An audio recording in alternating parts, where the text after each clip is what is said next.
Welcome back to mythology के M. आज का हमारा डेफिनेशन है चैप्टर नंबर 2 के जो इंट्रोडक्शन हमने पिछले लेक्चर में किया था। उसके बाद हमारे आज कुछ डेफिनेशंस आती हैं, हमने वो आज डिस्कस करनी है। सबसे पहले डेफिनेशन आती है हमारे पास इक्वल सेट। ठीक है, अब इक्वल सेट्स क्या होता है कि आपके पास कोई भी दो सेट्स होंगे, two sets A and B are equal. कब इक्वल होंगे? आपके पास if and only if they have the same elements, that is if every elements of each set is an element of set other set. जैसे कि इस set को आप नाम देते हैं ए का और इस सेट को नाम देते हैं आप बी का। इसमें सबसे पहले ये देखें ऑर्डर कितना है। इसमें भी आपके पास 3 एलिमेंट पड़े हैं, इसमें भी आपके पास 3 एलिमेंट पड़े हैं, इसमें भी 1 2 3 है, इसमें भी 1 2 और 3 है। वो अलग बात है, इसकी आपके पास अरेंजमेंट आगे पीछे हुई पड़ी है, मगर इसकी ये चीज़ दोनों देखनी है कि आपके पास क्या हो, इसका सेम एलिमेंट्स हो और ठीक है, और जो एक सेट में एलिमेंट्स होंगे वही दूसरे सेट में एलिमेंट्स होने चाहिए। इन दो इस तरह के सेट्स को हम क्या कहते हैं? इक्वल सेट्स कहते हैं। ठीक है, ये थी इक्वल सेट्स की डेफिनेशन। इसके बाद आती है आपके पास इक्विवेलेंट सेट। ठीक है, अब इक्विवेलेंट सेट में क्या होता है? Equivalent set same equal sets की तरह की होती है, मगर इसमें एलिमेंट्स मैटर नहीं करते कि सेम हो। ठीक है, इक्विवेलेंट सेट। ठीक है, इक्विवेलेंट सेट में क्या होता है आपके पास कि दो सेट्स कोई भी होते हैं, उसमें आपके पास ऑर्डर तो मैटर करता है। लेट्स सपोज कि ए बी और सी। ठीक है, ये तीन एलिमेंट्स है एक सेट में, और दूसरे सेट में आपके पास है जी 1 2 एंड 3। ये दो सेट्स आपस में इक्वलेंट तो है, मगर इक्वल नहीं है। इक्वल क्यों नहीं है? क्योंकि आपके पास एलिमेंट सेम नहीं है। अगर एलिमेंट सेम होते तो इक्वल बन जाता, अगर ऑर्डर सेम हो तो ये आपके पास कौन से सेट बन जाएंगे? इक्वलेंट सेट बन जाएंगे। ठीक है, तो आपके पास इस तरह की बहुत सारी एग्जांपल हैं इक्वलेंट सेट्स की। ठीक है, तो ये इक्वलेंट सेट्स को डिनोट करने का तरीका था। और उसके बाद आता है आपके पास order of a set. Order of a set में क्या करते हैं कि जितने आपके पास उसमें मेंबर होते हैं या एलिमेंट्स होते हैं, हम उनको ऑर्डर कहते हैं। Order of a set. अब देखें आपके पास सेट में कोई भी एलिमेंट्स नहीं भी हो सकता है, एक भी हो सकता है, या इनफिनिट सेट भी मेंबर हो सकते हैं। ठीक है, सबसे पहले ये देख लेते हैं कि आपके पास अगर सेट में कोई एलिमेंट्स ना हो, जिसे हम कहते हैं एम्प्टी सेट। ठीक है, डिनोशन ये हम इसको डिनोट इस तरह भी कर सकते हैं, या कोई एलिमेंट वाइज करना हो तो हम उसको अक्सर ये साइन लगा लेते हैं। या एक और चीज़ है कि आपके पास हम उसको फाई से भी डिनोट करते हैं कि आपके पास ऑर्डर ऑफ अ सेट क्या है? ऑर्डर नल सेट है, इसको भी कहते हैं। ठीक है, क्या कहते हैं? नल सेट या एम्प्टी सेट। और उसके बाद आता है आपके पास किसी सेट में एक एलिमेंट हो, ठीक है, उसको हम कहते हैं सिंगलेटन सेट। ठीक है, सिंगलटन मतलब इसमें कितने एलिमेंट्स हैं? सिंगल है, एक एलिमेंट्स है। ठीक है, ये ऑर्डर ऑफ अ सेट में चले जाता है। और उसके बाद फिर हमारे पास अगली डेफिनेशन आ जाती है finite and infinite sets. Finite और इनफाइनाइट सेट्स क्या होते हैं कि आपके पास फाइनाइट सेट वो होते हैं कि किसी भी सेट के अंदर हमें पता हो कि इसकी स्टार्टिंग पॉइंट ये है और एंडिंग पॉइंट ये है। जैसे कि एक एग्जांपल ले लेते हैं, हम सेट लेते हैं ए, ये फाइनाइट सेट।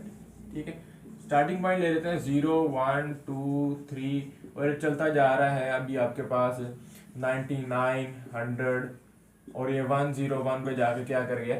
स्टॉप कर गया। ठीक है, रुक गया ना कहीं पे जाके। तो ये जहां पे जाके रुका है, अब कोई भी n नंबर्स पे जाके रुका है, वो n नंबर्स हमें क्या पता है? हमें मालूम है। तो इस तरह के सेट को हम क्या कहते हैं? फाइनाइट सेट कहते हैं। इसकी डेफिनेशन में क्या आ जाएगा? If a set is equal to the, अगर बस n नंबर्स तक हो जाए for a fixed natural number, या कोई भी नंबर्स हो सकते हैं, then the set is set to be finite. अगर आपके पास इसका फिक्स जो नंबर है, लास्ट वाला फिक्स्ड फाइनाइट नंबर जो है, फिक्स नंबर हमें नहीं पता हो, जैसे कि एक और सेट ले लेते हैं बी। ठीक है, 1 2 3 4 और ये सो ऑन चलता जा रहा है। हमें नहीं पता इसका एंडिंग पॉइंट कहाँ पे है, या हमें नहीं पता इसका एन नंबर जो फिक्स नंबर है वो हमारे पास कहाँ पे है, तो हम इसको नहीं फाइंड कर सकते। इस तरह के सेट को हम क्या कहते हैं? Infinite set. ठीक है, इस तरह के सेट को हम क्या कहते हैं? इनफाइनाइट सेट कहते हैं। उसके बाद क्या आता है नेक्स्ट डेफिनेशन में? आपके पास के सबसेट क्या होते हैं?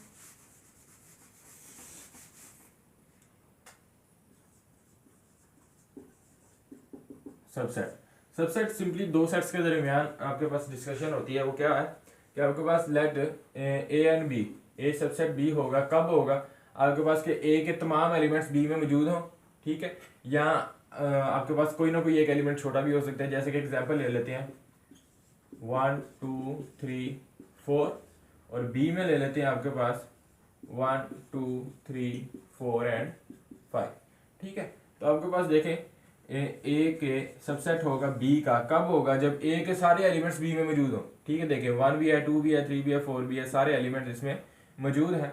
तो हम इसको क्या कह सकते हैं? ए सबसेट है बी का। अगर यहाँ पे 5 नहीं भी होता तब भी ये आपके पास क्या आना था? सबसेट होना था, क्योंकि हमारे पास इक्विवेलेंट का भी साइन लगा है ना कि सबसेट कब होगा? जब ए के सारे एलिमेंट्स बी में मौजूद होंगे तो हमारे पास क्या होगा? ये ए का ए सबसेट बी का होगा। ठीक है, इसी तरह आप कन्वर्सली भी लेके चल सकते हैं कि बी सबसेट होगा ए का के नहीं होगा।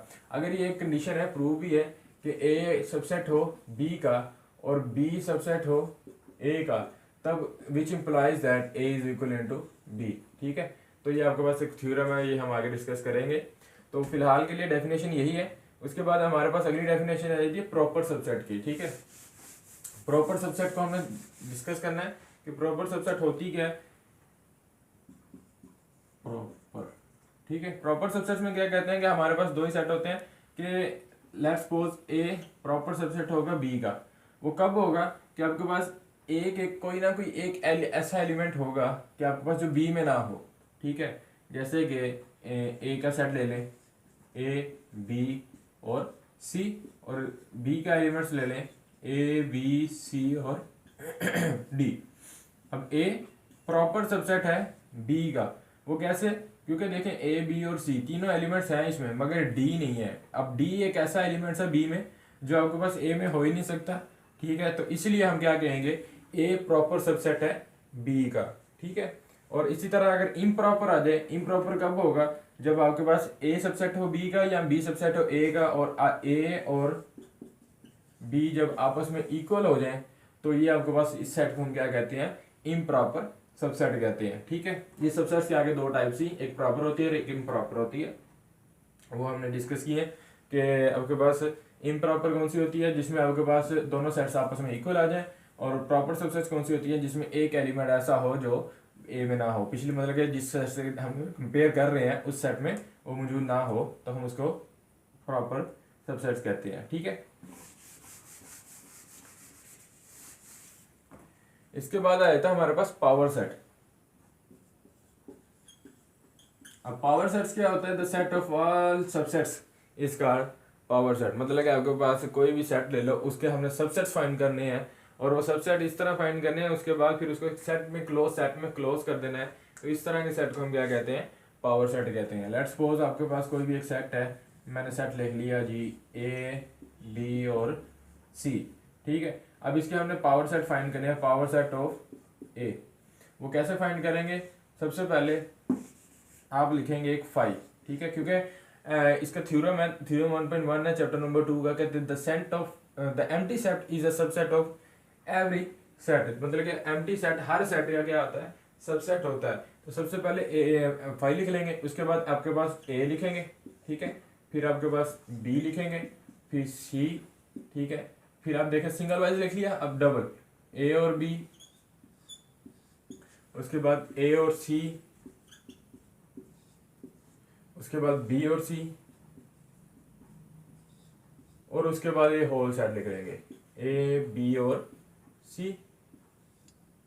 और इसको फिर एक क्लोज, ये आपके पास सेट में क्लोज कर देंगे तो ये आपके पास क्या बन जाएगा? पावर सेट बन जाएगा। जैसे हमने ये देखो डेफिनेशन भी मैंने अभी बताई है, the set of all subsets, the set of all subsets मतलब कि देखें सारे सबसेट्स उसको एक सेट में क्लोज किया हुआ है। अब इसकी कंडीशन वो क्या होती है कि पावर सेट्स किस तरह फाइंड करते हैं? 2 की पावर n से। अब देखें इसमें n क्या होंगे? इसमें नंबर ऑफ एलिमेंट्स होंगे। n कितने हैं?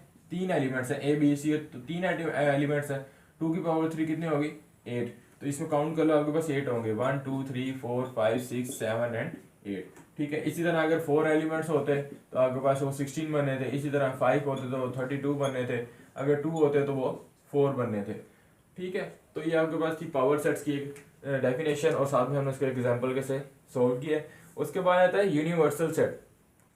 अब आगे यूनिवर्सल सेट्स। यूनिवर्सल सेट्स क्या होते हैं कि आपके पास एक बड़ा सेट होता है सबसेट्स का। इसको हम क्या कह सकते हैं कि the sets of which have to deal are generally subsets of a bigger sets. हम इसको क्या कह सकते हैं कि बड़ा सेट कोई होगा किसके मुकाबले में जो बाकी सेट्स गिवन्स होंगे। इसको हम जनरली यू से डिनोट करते हैं। जैसे कि एग्जांपल ले लेते हैं कि हमारे पास एक सेट होगा 1 2 3 और ये चलता कहाँ तक जाएगा, 10 तक जाएगा। ठीक है, कोई और दो सेट ले लेते हैं, आपके पास वो हो गए 1 2 3 और दूसरा सेट ले लेते हैं आपके पास 2 4 6 8। ठीक है, अब यूनिवर्सल सेट्स कौन सा होगा जिसके सबसेट्स जो सबसेट्स के लिहाज से सबसे बड़ा होगा। ठीक है, अब देखें ये वो सेट है जिसमें ए के भी एलिमेंट्स पाए जाते हैं और बी के एलिमेंट्स भी पाए जाते हैं, तो इसलिए हम इस तरह के सेट्स को क्या कहते हैं, यूनिवर्सल सेट कहते हैं। ठीक है, तो यही थे आज की हमारी कुछ डेफिनेशंस। फिर मिलेंगे हम अगले लेक्चर में, तब तक के लिए अल्लाह।